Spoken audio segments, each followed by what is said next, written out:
Thank you, Luca. For those of you who don't know the Climate Bonds Initiative, we're an international organisation, a not-for-profit, dedicated to driving capital for climate change solutions. We've seen the headlines in the last couple of years. The green bonds doubled in size last year. We had about $90 billion of issuance globally. This is nice, it's still small. I think about 0.2% of global bonds are green, so it's not large, but it's a rapid growing market and it excites a lot of interest. I'll explain a little bit about why in a minute. We're expecting at the moment about $150 billion of issuance in 2017. So that's again a rapid growth. Ideally it should be doubling every year, but so it's not fast enough, but hopefully we can do something about it in this project. This is a global phenomenon. About 45% of green bond issuance is from emerging markets, notably China, which is now the world's largest green bond market. The climate bonds is an agency that works globally. We've been working at the central bank in China for the last 4 years, including with Nick Robbins here next to me, in India and in other places. I'm fresh today from a meeting yesterday in Brussels of the European Union High-Level Advisory Group on Sustainable Finance, along with some of my colleagues here, like Nick. I can tell you that on that group, we're making recommendations to the Commission around measures to take to promote sustainable finance.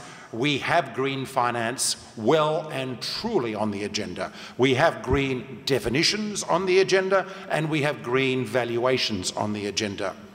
The Commission is simpatico, let's just say. For the moment, we have to see whether they follow up with practical initiatives as a result of our recommendations.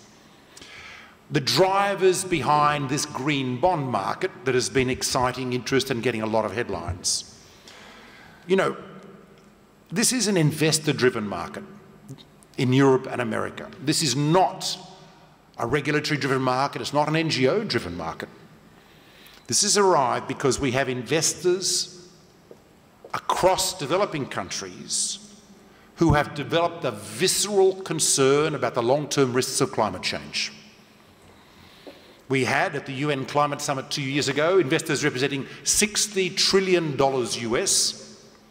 The US economy is about 17 trillion GDP, to give you an idea, of assets under management, signing statements to the assembled world leaders about the need to act on climate change, the need for governments to act, but most importantly for us here, saying that they stood ready to invest subject to their risk and yield requirements, usually defined in a regulatory fashion. The insurance industry promised to increase its allocation to climate-related investments by tenfold by 2020 and is providing an official report to the UN Secretary-General on an annual basis.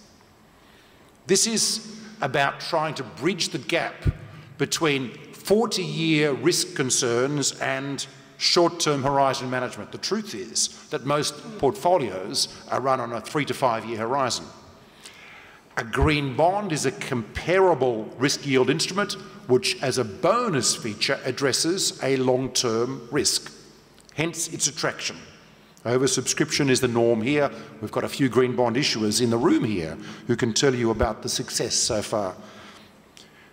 The risks are quite real. If you talk to the International Energy Agency, the basis of this thinking, which has seeped into the brain cells of the actuaries of Europe, is that at the moment we're on a global trajectory of warming, which is not 2 degrees, which is the maximum COP agreement, Paris COP agreement target, it's 4 to 6 degrees warming. That's actually the trajectory we're on. The idea of the 2-degree trajectory requires a massive lurch away from the current trajectory. Let's just think about 4 to 6 degrees for a minute. 4 to 6 metres sea level rises, according to Jim Hansen. There goes Venice, there goes the Netherlands, or the dikes get very high. We talk about imploded economies in the tropical zone becoming the norm. Syria is a climate change war, according to Obama, as a result of many years of severe heat stress and collapse of agriculture in the 2006 to 2009 period, compounded by Food price volatility, another feature of a climate world we're going into, when the Russian wheat crop failed and the wheat price in Syria quadrupled overnight. A lot of young men off the land in cities, food prices go up, a repressive government shoots at them rather than supports them. Hey, this is the new norm. If we in Europe are concerned about 1 million people a year coming over the Mediterranean, we ain't seen nothing. Unless we are able to build climate resilience in the economies of Africa and the Middle East and Asia, because we already have 2 degrees warming baked into the system, we're going to see this kind of climate volatility. We will see 100 million refugees coming over. And what we're now on is a race, I stress, to try and avert catastrophic climate change, to use the word of the IEA Executive Director, Fatih Birol. This is urgent. As Christiana Figueres, the former head of the UNFCCC, says, we have about 5 years at maximum to get emissions going down at least 6% per annum. And at the moment, we had a huge win last year, a huge win. They only went up 0.4%. Whoppee. They're supposed to be going down 6% every year. We are walking, for those of you who have seen the film Lord of the Rings, we are walking, marching towards Mordor, marching towards a hellish future where, frankly, our children will not want to live. Where the climate scientists I speak to say that we are likely to lose 1/3 to 1/2 of the world's population by the end of the century.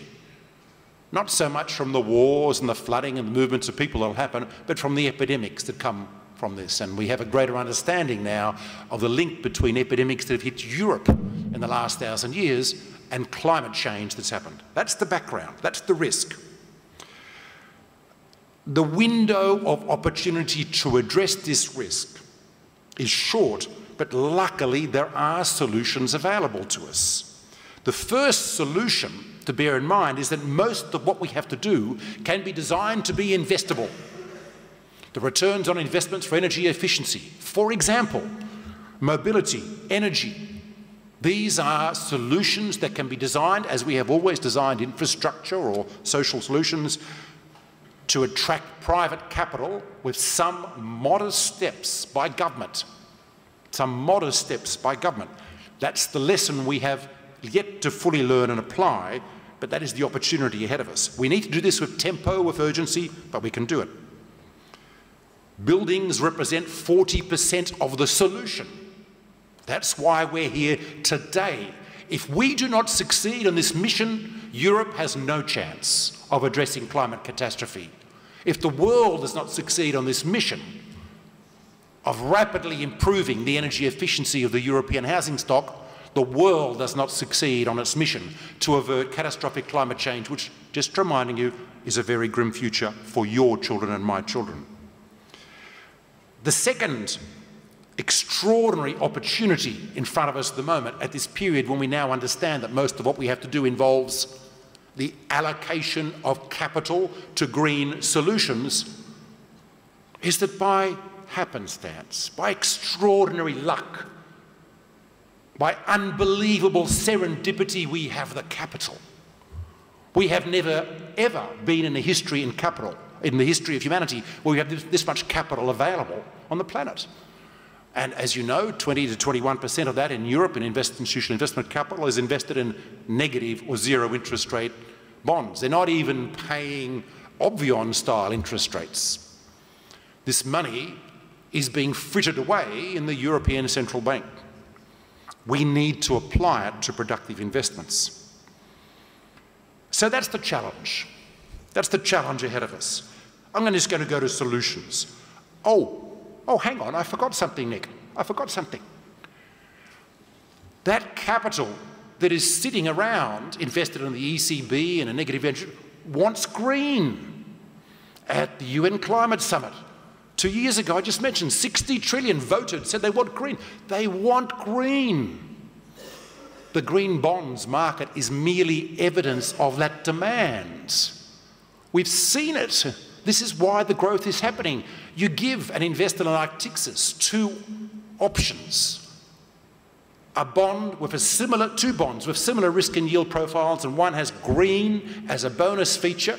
Guess which one they choose? Because their actuaries are in a back room tearing their hair out about what to do about climate change in the long run. Because their clients are knocking on the door and saying, what do you do about climate change? Because the governments are knocking on the door, what are you doing about climate change?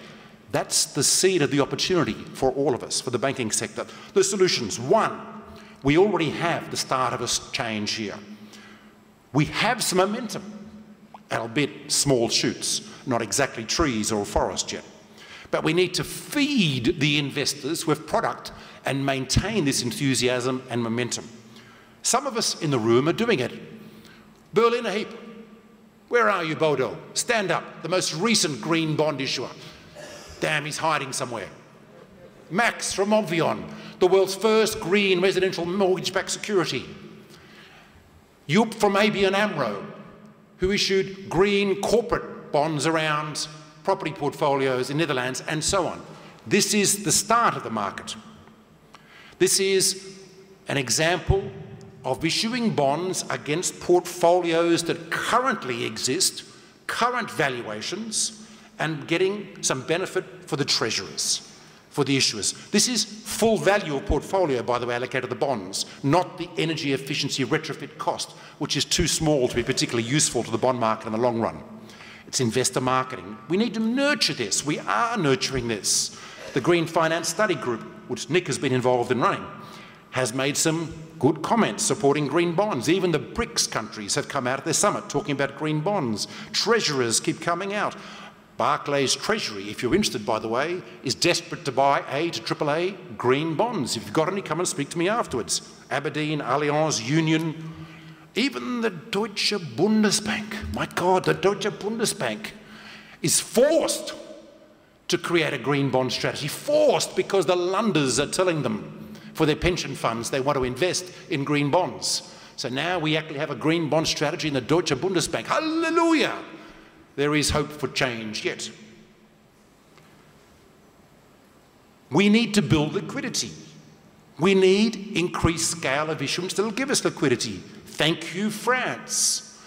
A $7 billion green bond in January. They went to market looking at $2.5 billion. They got 21 billion of orders. That's a pretty good result, 21 billion euros of orders.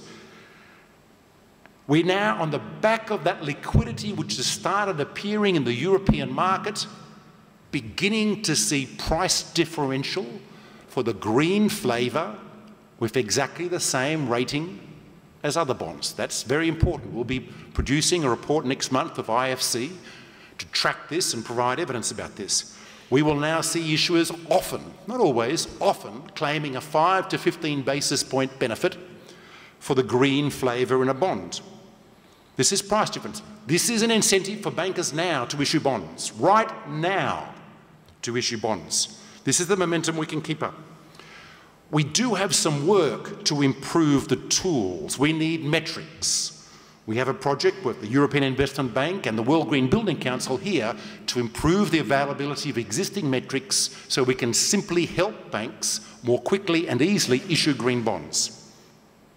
Green tagging, as Peter Swetman and Nick Robbins have called it. We have a taxonomy project, the European Investment Bank, that will do it. We are working to keep the cost of transaction very, very low. This is necessary to make this a thriving market. But to turbocharge this, but to grow this beyond the potential we have today, to make it a dominant feature of the European market, we do need to do two things. We need to increase broad access to capital, green capital. We need to grow green securitization in Europe. We need a lot more Obvion RMBSs, for example. We need to perhaps address liquidity lending facilities. The Chinese central bank is allowing mid-sized banks to use green bonds as collateral for liquidity lending. What a great idea. So simple. I now have phone calls from mid-sized banks in China saying, what's this green bond again? What do we do? How do we do a green bond? We have push in the Chinese market. That's something we could easily do in Europe. Cost of capital, finally. We've seen some tinkering of cost. In the USA, the Obama administration brought in tax benefits for green property bonds. Didn't last long. There were scams and so on. In Europe, that's hard to get up, but still possible. We need to press that agenda. There is scope to bring in junior capital from the European Investment Bank and others to credit enhance bonds from some parties. Frankly, we could do that tomorrow morning. It's not a high priority because we have such low interest rates anyway, but that is something we will need to do over time, and we definitely need to do in emerging markets. And then we have risk weighting. To finish up, in China, the government is examining the potential of introducing risk weighting in the capital ratio requirements of banks. In France, the banking industry is pushing for this. The Dutch central bank, on the other hand, is pushing back very hard. The Bank of England, oh, chink in the armour here, a nice light, ray of light. The Bank of England has said, show me a quantitative argument, show me a quantitative justification, and I'll do it. Look, we have an opportunity. That's the opportunity we're trying to mine with this. That is the project with the ECBC around valuations. Next, three things. The European Union, you will see, we believe, if Dick and I have our way, endorse a European taxonomy about what assets can be included in the green bond market, including the nature of energy efficiency, low emission buildings. That will provide support for the industry that's already going.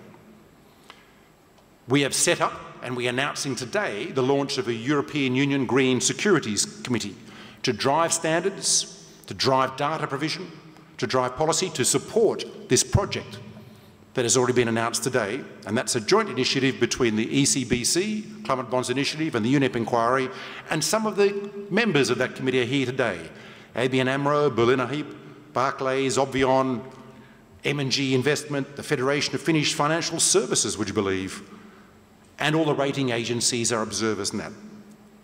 That will push for policy and regulatory measures. We've had some win. In the STS regulations, we have acknowledgement of the need for ESG disclosures. We're going to work on that one. But I want to cast our mind further afield, because I feel we have the sniff of victory on this one. We have a green bond market going. We have a project. The big prize is a global revolution. The big prize is how we take energy efficiency lending measures, incentives to all countries that are considering on this. The US has left the field of play. California is in play. New York is still in play. The US is somewhere else. China is now signing alliances with German nations. They want to sign a green finance alliance with Europe. So does India. But you know what they're missing? They have the ambition. They have the policy will. They're missing the toolkit. They're missing the toolkit that we're developing here. We need to export the solutions and have in mind from day one exporting these solutions to countries that are looking for these solutions. And through that, entrench Europe's leadership in addressing climate change globally, and European banks' leadership. Thank you.